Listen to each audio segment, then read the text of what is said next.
PF office से। लेकिन क्या होता है कि ये नीतियां काफी समय से चल तो रही हैं, लेकिन लोग अधिकारियों के ध्यान में नहीं आता है और कर्मचारी भी उन चीजों तरफ ध्यान नहीं दे पाते हैं, तो वो उससे वंचित रहते हैं। ऐसी स्थिति में अपन सदा सतत काम कर रहे हैं और करते रहेंगे।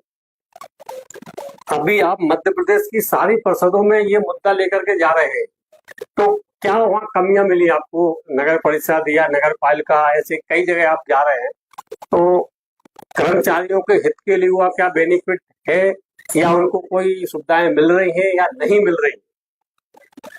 जी देखिए, जैसे परिषदों में हम पहुंचते हैं कहीं मुद्दों को लेकर के, तो उसमें ये होता है कि जब हम बात करते हैं सीओ महोदय से या अन्य स्थापना बाबू से कि आप इन लोगों को क्या क्या सुविधाएं दे रहे हैं, तो वो कुल मिलाकर के चर्चा करते हैं कि अभी तो हमारे यहाँ से कोई विनियमित से रिटायरमेंट हुआ, उसको 1.25 लाख रुपया हम दे चुके हैं। तो हम फिर उन्हें बताते हैं कि 1.25 लाख रुपया की नीति जो है, जो सरकार की तरफ से बनाए गए थे उसी टाइम पे, उसको 27 अगस्त 2018 का परिपत्र जारी करके निष्प्रभावी करते हुए 2016-17 को निष्प्रभावी करते हुए 2016-17 की नीति को ये निर्णय लिया गया है कि इन लोगों को सन 1972 के मापदंड में ग्रेजुएटी का प्रावधान किया गया है। क्योंकि कर्मचारी इन चीजों से वंचित है, उन लोगों को ये ध्यान में नहीं आता है। ऐसे कहीं अधिकारी भी हैं जिन्हें ध्यान में होगा भी, तो हमें ऐसा लगता है कि वो देना नहीं चाहते हैं, 1.25 लाख रुपया भी देना नहीं चाहते हैं। और अन्य जो सन 1972 के मापदंड में ग्रेजुएटी का प्रावधान किया गया है, उसको भी देना नहीं चाहते हैं। तो कुल मिलाकर के ने जो पत्र जारी हुआ है उसका अवलोकन होना चाहिए और सभी अधिकारियों को इसका अवलोकन करना चाहिए जो नगर परिषद के हैं।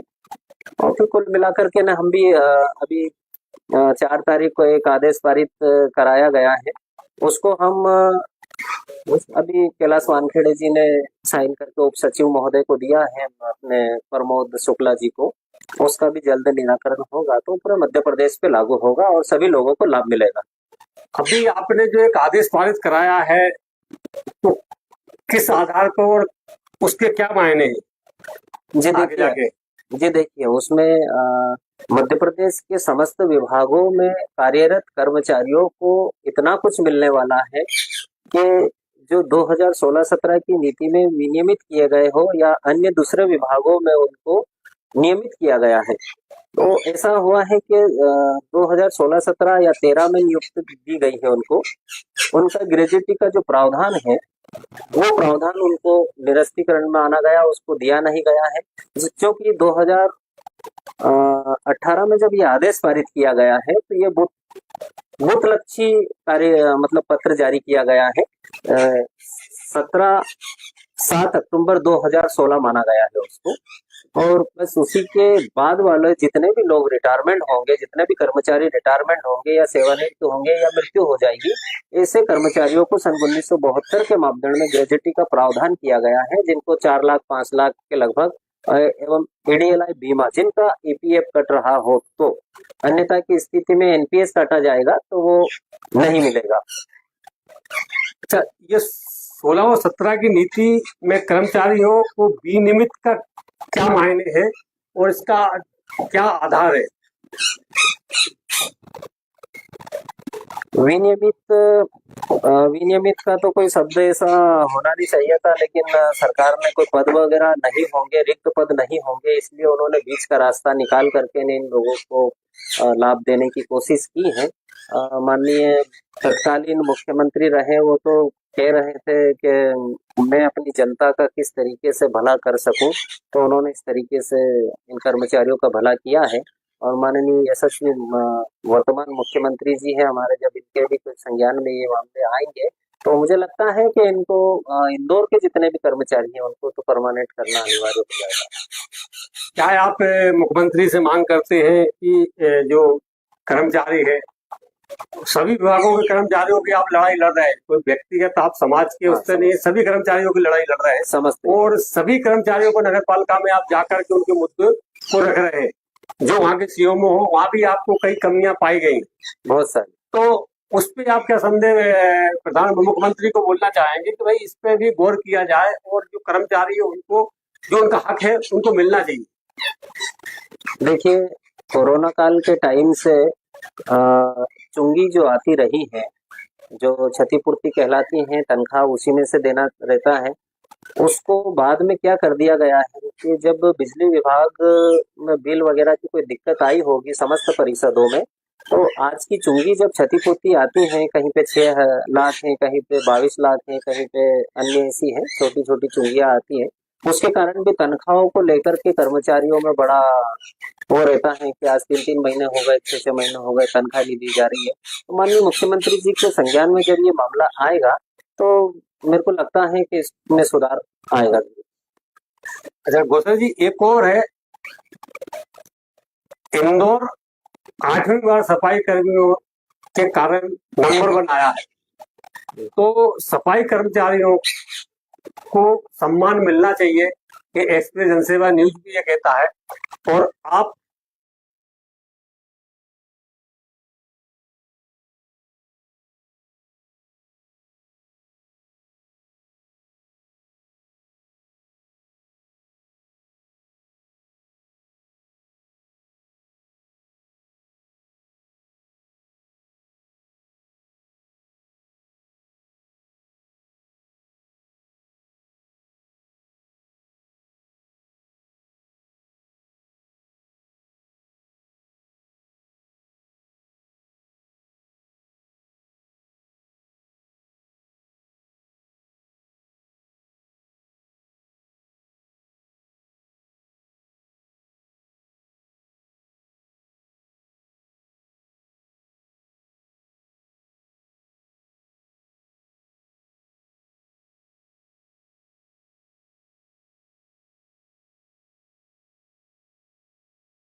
हैं आप? आपकी जो सफाई कर्मियों की भी आते होंगे और कई परिषदों में या कहीं भी सफाई कर्मियों के साथ कई जगह अत्याचार भी होते हैं, परेशान भी किया जाता है उनके साथ ये, और बराबर उनको वेतन नहीं मिल रही है। किसी की मृत्यु होने के बाद उनको पैसा बराबर नहीं मिल, जो प्रावधान है आपको उसमें उसमें नहीं मिल पा रहा है। तो इसके लिए आप क्या, अगर आपको कोई बड़ी जिम्मेदारी बीजेपी देती है प्रदेश में, तो आप किस मुद्दों को लेकर के अपने हक और उनके हक दिलाने के लिए क्या करें? जी देखिए, सबसे बड़ा मुद्दा तो यही रहेगा कि कर्मचारियों को पूर्ण रूप से तनख्वाह वेतन जो हो वो समय पर नहीं दिया जा रहा है परिषदों द्वारा, क्योंकि चुंगी नहीं है, चुंगी आती नहीं है, चुंगी कट के आ रही है। इस तरीके से जब अधिकारी बात करता है और कुल मिलाकर के जब ऐसा होता है तो बड़ी निराशाजनक बात है। और जब हमें कर्मचारी फोन लगा करके बोलते हैं कि साहब हमारे यहाँ पे 3 महीने हो गए, तनख्वाह आज दिनांक तक के नहीं दी गई है, हम फिर डायरेक्ट सीएमओ महोदय से बात करके उनका वेतन दिलाने की बात करते हैं और फिर वो 2-4 दिन में उनको वेतन हो भी जाता है। तो इस तरीके से सतत पूरे मध्य प्रदेश की परिषदों में जाकर के काम कर रहे हैं। अच्छा, ये इंदौर के अंदर जितने भी सफाई कर्मचारी है उनका सम्मान तो सभी यहाँ नेता करते हैं। माननीय कैलाश जी भी जो है, कैलाश जी ने भी अभी कुछ दिन पहले बयान दिया है कि हम जब अच्छी ठंड में रजाई के अंदर सोते हैं, जब ये सफाई कर्मी हमारे दरवाजा साफ करके जाते हैं, जब ये इंदौर नंबर बनाता है, सबसे प्रथम इनका सम्मान करना चाहिए। तो क्या सम्मान के हकदार हैं वो? जी देखिए, आपके चैनल के माध्यम से बताना चाहूँगा कैलाश जी के, जब हमारे माननीय नगरीय प्रशासन मंत्री जी ने अगर ऐसा कुछ बोला है तो वो तो बात सर्वोपरि है और उसी को लेकर के मैं भी यही बोल पाऊंगा। जब ये लोग रात-रात को 2 बजे 3 बजे उठ कर के जब शुरू में इन्होंने नंबर 1 शहर को बनाया है, तो दिन-रात एक कर दिया था। उस टाइम को देख कर के माननीय मंत्री जी ने भी यही कहा है कि इनको सम्मान मिलना चाहिए। तो मैं तो कहूँगा कि इनको पूर्व में कोई तत्कालीन सरकार रही है कांग्रेस की, उन्होंने 10,000 रुपये दिया भी था। और हमारी जो सरकार है अभी वर्तमान में, माननीय मुख्यमंत्री जी के संज्ञान में हम जब लाएंगे इस चीज को और माननीय नगर प्रशासन मंत्री जी के संज्ञान में जब लाएंगे तो मेरे को लगता है कि कुल मिलाकर के वो भी इस चीज को एक्सेप्ट करेंगे और इनको 10-10 हजार रुपये इनके खातों में डाल दिए जाएंगे। नहीं, इंदौर नगर के महापौर जो है पुष्मित भार्गव जी, वो भी हर वार्डों में जाकर के सफाई कर्मियों का बड़ा सम्मान कर रहे हैं और उनको शाल उड़ा करके और जो पुरस्कारित कर रहे हैं। तो इस पे आप क्या कहना चाहिए? देखिए, एमआईसी की बैठकों में जब माननीय महापौर जी निर्णय लेते हैं तो बड़ा अच्छे निर्णय लेते हैं, कर्मचारियों के हक अधिकारों में दिए हैं। और अभी बता रहे थे कि सभी कर्मचारियों को नियमित किया जाने जैसा कोई कर रहे हैं वो। और माननीय सभापति जी से भी मेरी चर्चा हुई थी तो उन्होंने कहा था कि जितने भी कर्मचारी हैं उनकी कोई ऐसी लिस्ट वगैरह हो और ऐसा कुछ इनके पक्ष में, तो अपन जरूर इनका काम करें। क्या शुभ नाम आपका? जी मेरा नाम सुनील गौसर है, भाजपा समर्थक मंच प्रदेश अध्यक्ष अनुसूचित जाति मोर्चा, और इंदौर के सभापति जी हैं उनका प्रतिनिधि। इंदौर के सभापति जी के प्रतिनिधि हैं आप, तो और सभापति के प्रतिनिधि के माध्यम से आप क्या संदेश देना चाहते हैं इंदौर की जनता को? देखिए, मैं माननीय हमारे सभापति जी से मैं चर्चा करूंगा आज के कल में, तो उनको पक्ष रखूंगा कि अपनों को ये तरीके से सभी लोगों की वजह से जो शहर नंबर 1 आया, आगे भी आता रहेगा और स्वच्छता में अपन सभी देशों से अव्वल है। तो कुछ न कुछ इन लोगों की अभी जो भोगानोमी आ रही है उसमें 10,000 रुपये का जो प्रावधान है पूर्व में दिया गया है, ऐसा अगर इस बार भी दिया जाए। और सबसे बड़ा मुद्दा ये है कि या तो इनकी तनख्वाह बढ़ा दी जाए। सभी लोगों की जो दैनिक वेतनभोगी ऐसे लोग हैं जिनको कलेक्टर रेट पर रखा गया है और विनियमित में किया गया है, उनको 30-30 हजार रुपये तनख्वाह होना चाहिए, ऐसा मैं पक्ष रखूंगा माननीय सभापति जी से। क्या मैं एक भारतीय जनता पार्टी के प्रदेश पदाधिकारी भविष्य में देखना चाहते हैं, तो ऐसा है क्या आपको लग रहा है कि कोई अच्छा बड़ा पद मिलेगा और हम बड़ी जिम्मेदारी निभाएंगे? जी देखिए, ये तो आप लोगों को मालूम है, नहीं, इसकी जानकारी मेरे को नहीं है, ये तो आप चाहूंगा लोगों कि को। आप इतना अच्छा कार्य कर रहे हैं पूरे प्रदेश के अंदर, सारी परिषदों में जा करके अपने जो सफाई कर्मी हैं या वेतनभोगी जो भी और कच्चे बेलदार हैं उनकी लड़ाई आप लड़ रहे हैं। और शायद जो प्रदेश में बड़े पदाधिकारी बैठे जिनको ये जिम्मेदारी दी गई है, इतना तो वो भी नहीं कर रहे। हम आपको देखते रहते हैं, आपकी न्यूज भी आती है, उसके माध्यम से देख रहे हैं कि आप कर्मचारियों की लड़ाई बड़े जोर तोड़ से लड़ रहे हैं। और अभी आपने भोपाल जा करके और कर्मचारियों के लिए कई ऐसे आदेश पारित करा दिए जो उनका भविष्य में उनके लिए हाँ, काम आएंगे। तो उनके लिए क्या कह रहे हैं जिनको बड़ी जिम्मेदारी दी गई है और वो कार्य ना कर रहे हैं, वो कार्य आप भी कर रहे हैं, तो ऐसा कुछ आपको वो तकलीफ तो नहीं हो रही? जी देखिए, ऐसा नहीं है। जिनको जिम्मेदारी दे रखी है वो भी कर रहे हैं, हम भी कर रहे हैं। और सब लोग भारतीय जनता पार्टी में कैसा रहता है कि सभी लोग मिल के काम करते हैं, संगठित होकर के काम करते हैं। बहुत ही अनुशासित ही पार्टी है ये। इसमें ऐसा कुछ नहीं होता है कि कोई काम कर रहा है या नहीं कर रहा है। अगर मैं कर रहा हूँ तो ये मेरी भी एक जिम्मेदारी बनती है। माननीय प्रधानमंत्री जी ने जब 2014 में प्रधानमंत्री बने थे, उन्होंने कहा था कि आम जनता को उठ करके मेरे साथ में आना पड़ेगा, तो मैं जब से ही उनसे प्रेरित होकर के काम कर रहा हूँ। आपका कहना है कि मैं प्रधानमंत्री से प्रेरित हूँ, हाँ, इसलिए कार्य हाँ, कर रहा हूँ, सेवा कर रहा हूँ जनता की। जनता की सेवा कर रहा हूँ। और जब से ही मैं स्वच्छ भारत अभियान भी चलाया है, मेरे पास में ऐसे कहीं पत्र रखे हैं जहाँ मेरा सम्मान किया गया है। माननीय उषा ठाकुर जी ने सम्मान किया है, माननीय हमारे तुलसीराम सिलावट जी ने सम्मान किया है, रमेश मेनोला जी ने सम्मान किया है। अन्य ऐसे कहीं सीएमओ कार्यालय है जहाँ से सम्मान हुआ है। नगर निगम में आप जाते हैं, नगर निगम में जैसे सभापति के प्रतिनिधि, तो जाहिर है कि आप नगर निगम में जाते होंगे। नगर निगम के अंदर ऐसी कितनी समस्याएं आती हैं, उस पर क्या संज्ञान ले रही है सरकार? कई वीडियो ऐसे आते हैं, कई आंदोलन हो रहे हैं, कई वहां जनता जा रही है अपने हक की लड़ाई के लिए मांगे कर रही है, तो इसको करने में कहाँ तकलीफ आ रही है कुछ कर्मचारियों को या पदाधिकारियों को? इस पे क्या कहेंगे? देखिए, कोई भी कर्मचारी आंदोलन नहीं करता है। आंदोलन के लिए उसको अपोजिट पार्टी के लोग बाग जो है वो उकसाते हैं कि आप ऐसा ऐसा कीजिए, तो कहीं ना कहीं उसमें भी उन लोगों का नुकसान हो जाता है। तो उसको रोकने के लिए मैं सतत धरना प्रदर्शन के खिलाफ रहता हूँ। जो धरना प्रदर्शन करना नहीं है, जो नियम है उस नियम के अंतर्गत काम करते हैं। और कोई ऐसी स्थिति आती है तो हम माननीय मुख्यमंत्री जी को और माननीय नगर प्रशासन मंत्री जी को और जो हमारे ऊपर बैठे हैं संबंधित को हम अवगत कराते हैं ये चीजें। तो ऐसा कुछ नहीं है। तो आपका कहना है कि मैं धरना प्रदर्शन के खिलाफ है जी, जो हक की लड़ाई है, तो वो कैसे अपना हक मांगेंगे? फिर धरना प्रदर्शन नहीं करेंगे, आंदोलन नहीं करेंगे तो?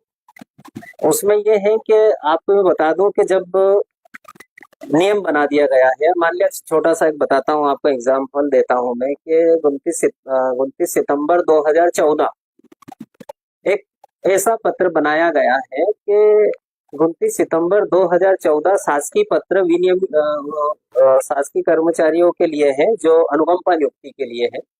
अब उसी के अंदर एक ऐसी नीति बना दी गई है, पेज नंबर 9 बिंदु क्रमांक 11.1 पर, कि दैनिक वेतन भोगी को मर जाने पर आरक्षित नामांकित सदस्य को एक मुश्त 2 लाख रुपए देने का प्रावधान है। अब उसके लिए भी वो लोग बाग जब धरना प्रदर्शन करते हैं तो ये तो नियम बना दिया गया है कि 2 लाख रुपए देना है, लेकिन 2 लाख के लिए धरना प्रदर्शन क्यों? तो वो धरना प्रदर्शन कर रहे हैं, उनका हक नहीं मिल रहा है इसलिए धरना प्रदर्शन कर रहे हैं। इस पर क्या बोलेंगे आप? मैं इस पे ये भी बोल सकता हूँ कि नियमों का जानकारी नहीं होना भी एक धरना प्रदर्शन हो सकता है। तो आपका कहना है धरना प्रदर्शन ना करें, कार्य करते चले, अपनी मांग का दूसरे तरीके भी है। हाँ, आप अगर धरना प्रदर्शन करना ही चाहते हैं तो सीधे हाथ से, अगर आप झाड़ू फेरते हैं, सीधे हाथ से आप कोई सा काम कर रहे हैं तो सीधे हाथ से हाथ में काली पट्टी बांध लो, उल्टे हाथ से काम कर लो। मतलब कार्य करते रहे, विरोध करने के कई और तरीके हैं, क्योंकि कार्य भी होता रहे और सरकार को विरोध भी कर ले अपनी मांगों के लिए। पूर्ण रूप से अगर आप काम बंद कर दोगे तो उसमें नुकसान हो जाता है। उसमें नुकसान होता है। आज हमारे साथ भाजपा समर्थक मंच के प्रदेश अध्यक्ष अनुसूचित जाति मोर्चा के सुनील घोषल जी थे। उन्होंने विभागी से अपने मुद्दे रखे हैं, समाज के हित के लिए कई सतत ये मध्य प्रदेश में जाकर के कर्मचारियों की हक की लड़ाई लड़ रहे हैं। भोपाल में कई ऐसे इन्होंने पत्र जारी करवा दिए सरकार से कि जो आगे जाके कर्मचारियों के जो भविष्य है वो उसका अच्छा बेनिफिट मिलेगा और कई समस्याओं का निराकरण उस पत्र के माध्यम से होने की संभावना है। धन्यवाद।